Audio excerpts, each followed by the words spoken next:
Hello everyone. I have been tasked to give a talk on concern for workers in corporations in the context of the 132nd anniversary last May 15th of the social encyclical Rerum Novarum on new things. The wide gap between the rich and the poor is evident in a capitalistic society. At the national level, the nation's wealth is concentrated within the top richest families, while the vast majority, who are laborers of these families' enterprises, barely earn an ample living. This talk hopes to serve as a call for business leaders to exhibit concern for workers. I shall proceed as follows. Describe the gaping economic inequalities within business organizations as well as globally. Focus on Rerum Novarum, with which Pope Leo XIII depicted the plight of the urban poor and condemned unrestricted capitalism. Begin with the case of a Filipino business leader who explicitly practices Catholic social teaching in his manufacturing company, and spend time to talk about the new and emerging business models that seek to alleviate poverty and diminish gaps between rich and poor in organized businesses. The coronavirus pandemic plunged the world into an economic crisis. Yet, at many of the companies hit hardest by the pandemic, the executives in charge were showered with riches. In ethical discussions of director and executive compensation, mention is usually made of the anomalous situation where the highest paid executive's pay can be around 300 times that of the typical worker in the industry.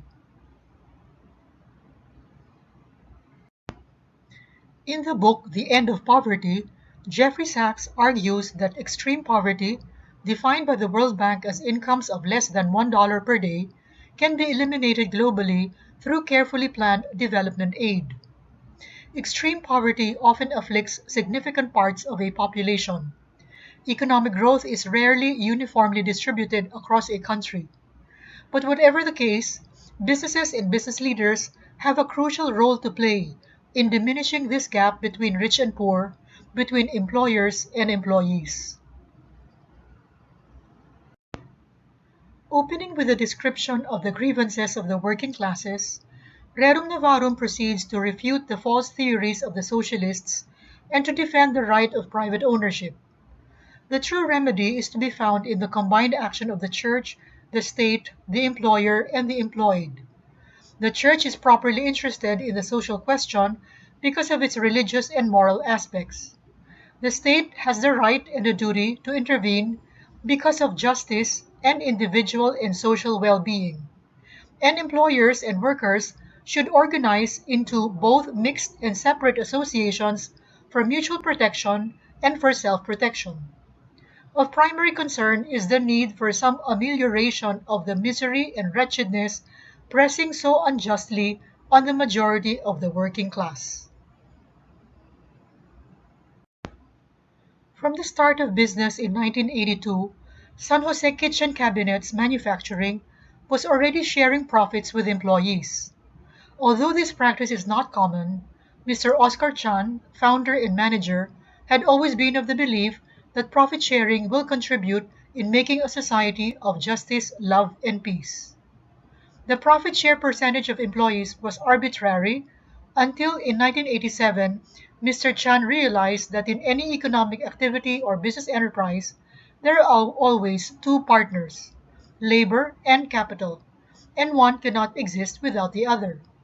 Thus, it followed that a 50-50% share would be logical.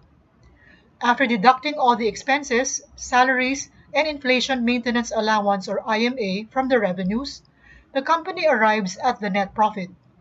Basing it on the principle each needs the other, capital cannot do without employees, nor employees without capital, the company allocates 50% of such net profit as employees' share. In addition, there is a cap on executive compensation. There is a policy that the difference between the compensation, both salary and profit share, of the highest and lowest ranking employee should be guided by the spirit of justice and love. All in all, it is less hard to manage the business. Also, this is believed to contribute to poverty reduction. As an active Catholic, Mr. Chan has explicitly practiced Catholic social teachings in the company. Its website declares, "We share profits to employees based on Rerum Novarum principle since 1987."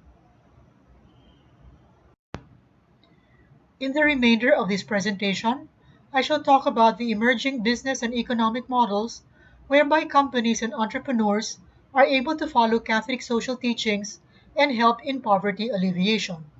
These are humanistic management, social and solidarity economy, and the economy of Francesco. There are other emerging models, but I shall limit myself to only these three.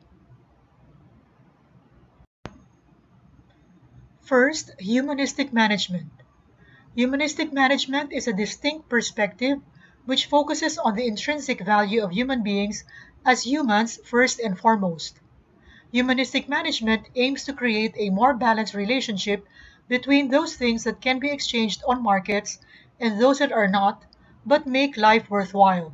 That is, human dignity and well being. Humanistic management, understood in a very broad sense, regards concern for persons and human aspects in managing organizations. It is oriented not only to obtaining results through people, but also and above all toward people themselves, showing care for their flourishing and well being. Humanistic Management Professionals within this institute is a monthly video conference hosted for working professionals interested in applied humanistic management. The topics are designed to be practical for people looking to learn and apply humanistic management skills in the workplace. The overarching question that its proponents are trying to answer is, how do we actually do humanistic management in real life? Second, social and solidarity economy. Solidarity economy.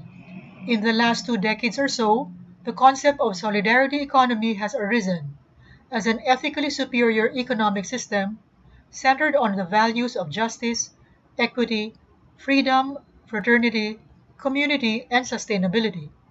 An underlying theme of this model is to connect people and make them directly visible to one another, hence solidarity economy.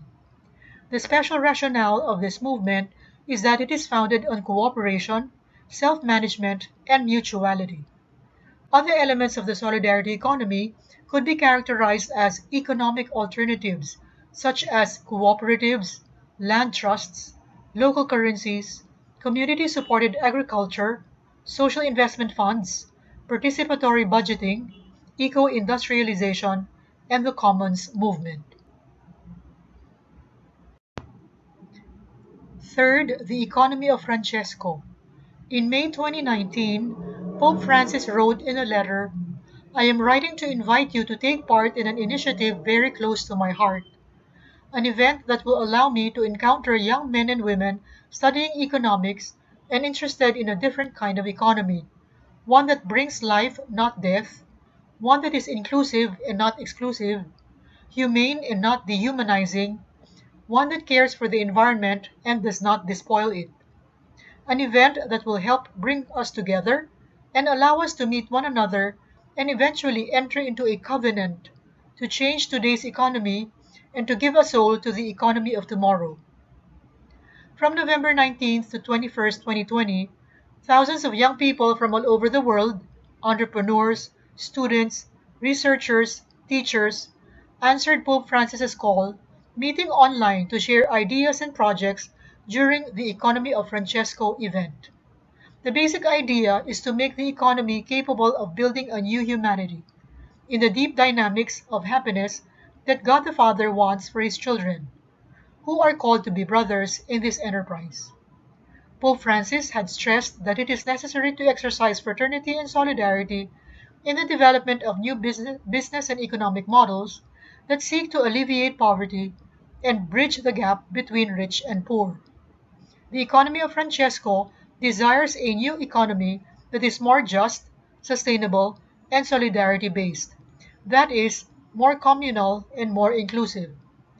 A more sustainable and communal economy calls for the need for pathways that are environment oriented, long term, and future generations conscious. Although coming from different backgrounds and educational experiences, the young people gathered around the Pope, animated by the same desire to contribute to a profound change in the way of understanding the economy and progress, united by the hope of being able to rethink the economy at the service of human beings and their integral development, for an inclusive society, attentive to the most fragile and to the protection of the environment. Experts and professionals in various fields accompanied, listened to, and guided them in this discussion.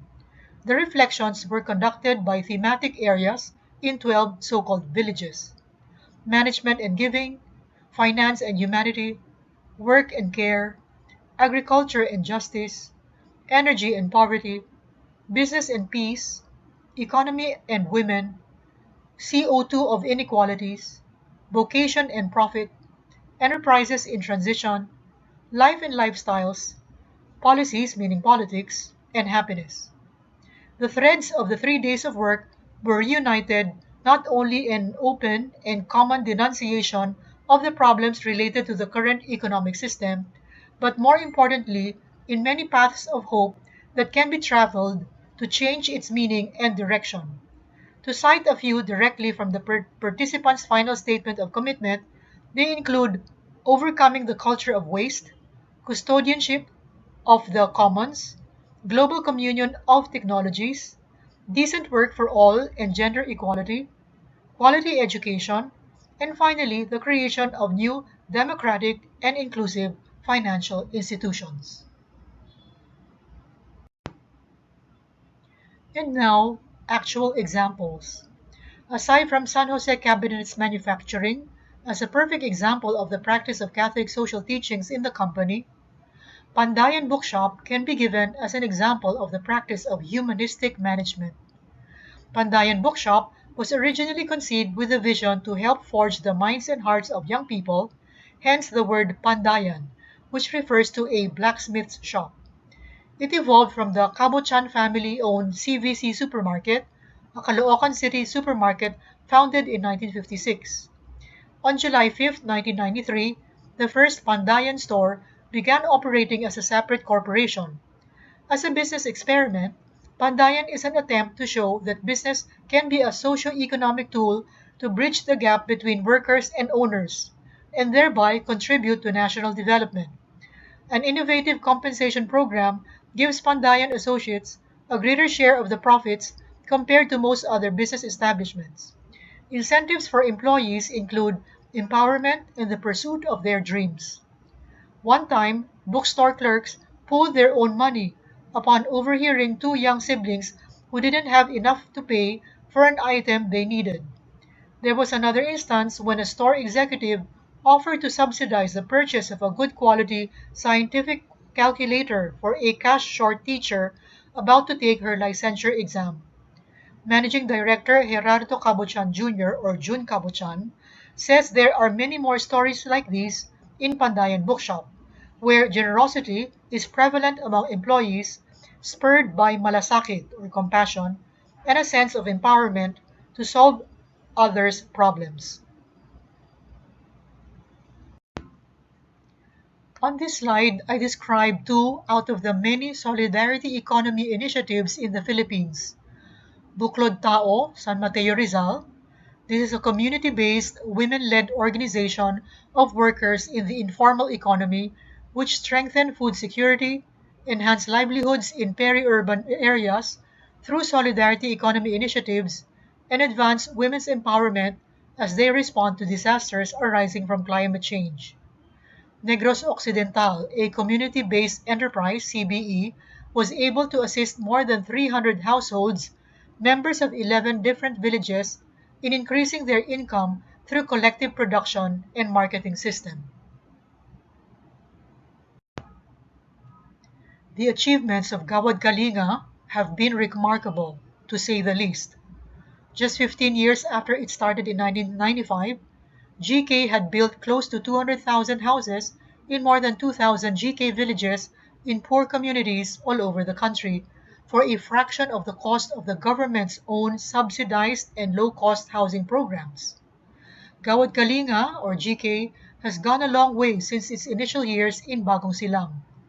The generosity, commitment, and heroic sacrifice of its full-time workers, caretaker teams, donors, volunteers, and institutional partners have made a difference in the lives of more than 500,000 people in over 2,000 communities in the Philippines and several other developing countries. In Canada, Gawad Kalinga was formed in October 6, 2010 as a federally incorporated not-for-profit corporation. Gawad Kalinga continues to rally all sectors of society to help in the vision of a poverty-free nation. There have been some economy of Francesco initiatives in Asia. In Macau, for instance, participants in the Macau Ritchie Institute Symposium wrote the Macau Manifesto 2020, which understands new economic models as transforming rather than reforming or revolutionizing the current economic system. This means not destroying and changing all its principles, nor accepting them all, but rather adding what is missing from the current picture. Both the economy of Francesco and the Macau Manifesto understand that a reconsideration of the economy as a practice directed toward virtue and common good is needed. In particular, the key to such transformation is found in the notion of gratuitousness. This concept is present when talking about sustainability and our duty to future generations. The gratuitousness that leads us to promote the good of others, the good of society, and the good of the environment is inexorably related to our own happiness and flourishing. Thus, gratuitousness is exactly the element needed to transform the current economic system. Professor Viori Haneo, a professor at UANP, is a research fellow at the Economy of Francesco EOF Academy and participated in the September 2022 gathering in Assisi. As one of the leaders of the Kalinangan Youth Foundation, or CALFI, she helps to train young leaders in the common good and other themes of Catholic social thought. For a conference paper last November 22, I studied 21 corporate foundations in the Philippines to check for evidence of compassionate capitalism. My findings were all of the corporate foundations studied generously gave to relief operations in 2020 and 2021 during times of natural disasters. For education, all of the corporate foundations studied are heavily involved in the education sector through scholarships and investments in digital technology. An example is Knowledge Channel Foundation, which was awarded by the League of Corporate Foundation, or LCF, in 2021. For enterprise development, it is remarkable that a good number of corporate foundations have heavily invested financial and manpower resources in empowering farmers and farming communities. For example, Jollibee Foundation's Farmer Entrepreneurship Program engages partners to help organize small-scale farming communities all over the Philippines. For energy and environment, Filipina Shell turned over the maintenance and operations of a microgrid power system consisting of a windmill and 15 kVA solar power generator. Financial inclusion is about providing all Filipinos access to affordable and client-centered financial services that can help them build a better life for themselves and their families. Case in point, Sun Life Foundation, through its Sun Pera Aralan, helps Filipino teachers have a brighter financial tomorrow. And for art and culture, the awardee was Ayala Foundation, with its Filipinas Heritage Library and Ayala Museum. In that Banaag newsletter article on transcendental leadership that I wrote, I spoke about Enrique Shaw as an example of transcendental leadership. Pope Francis made Enrique Shaw a venerable, the step before beatification. At the Rigolo Glassworks in Argentina, he became managing director. He adopted efficiency, energy, and initiative as his entrepreneurial virtues. Among the many entities in which he was involved, he was with the Acción Católica, the Catholic Action, and the Christian Family Movement.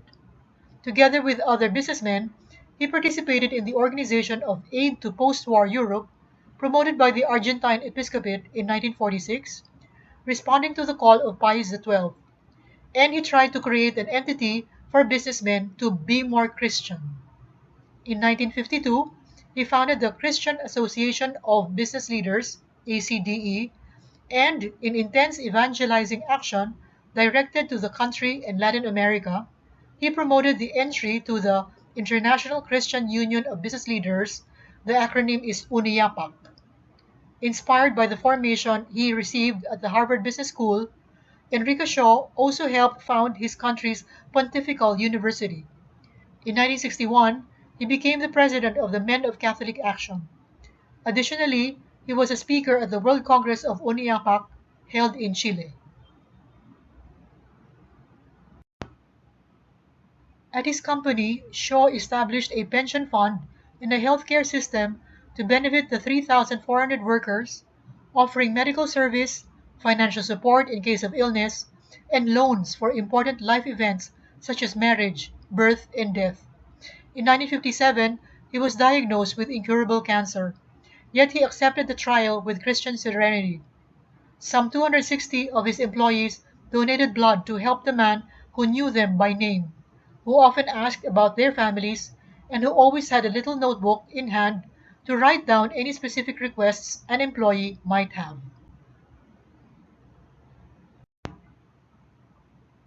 The work of the International Christian Union of Business Leaders, or UNIAPAC, became intense after the global financial crisis in 2008 to 2009.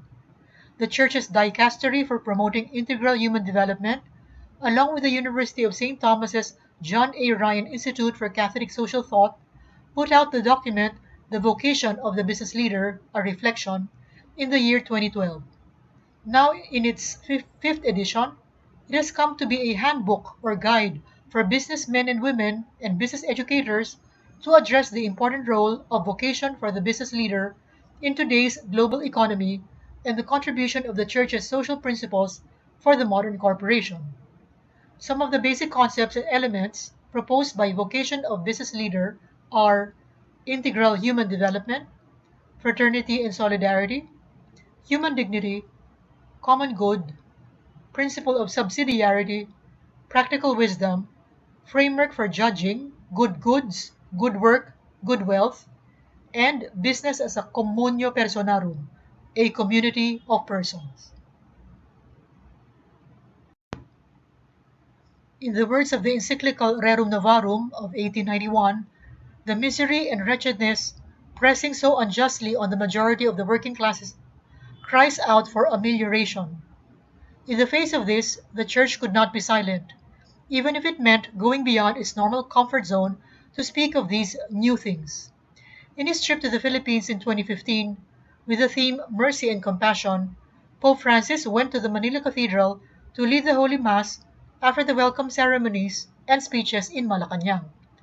After the Mass, he made an unpublicized, unexpected visit to the Tulay ng Kabataan, TNK, an institution dedicated to help street children. The French priest in charge said, "Those children, the poorest among the poor, are for sure the most vulnerable victims of our society. But they remain masters of joy, as one can see on their smiling faces." One boy, Alvin, age 10, said, "This is awesome. He gave me such a huge, warm hug," referring to the Pope. With the example of the Holy Father, we find that corporate leaders have to be with their people, to empathize with them, to think of their welfare. Enrique Shaw said, "The employer must work in a Christian manner. It is essential to improve social coexistence within the company. It is very important that the company leader be accessible. It is necessary to humanize the factory. To judge a worker, you have to love him," he said. Whether we will be in the shoes of the employee or the employer, may we embrace the virtues of compassion, respect for human rights and the dignity of every person, diligence, competence, humility. Maybe we can pray the prayer for the intercession of Enrique Shaw. O God, your venerable servant Enrique has given us a joyful example of Christian life through his daily work in the family, at work, in business, and in society. Help me to follow in his footsteps with a deep life of union with you and the Christian apostolate. Thank you very much.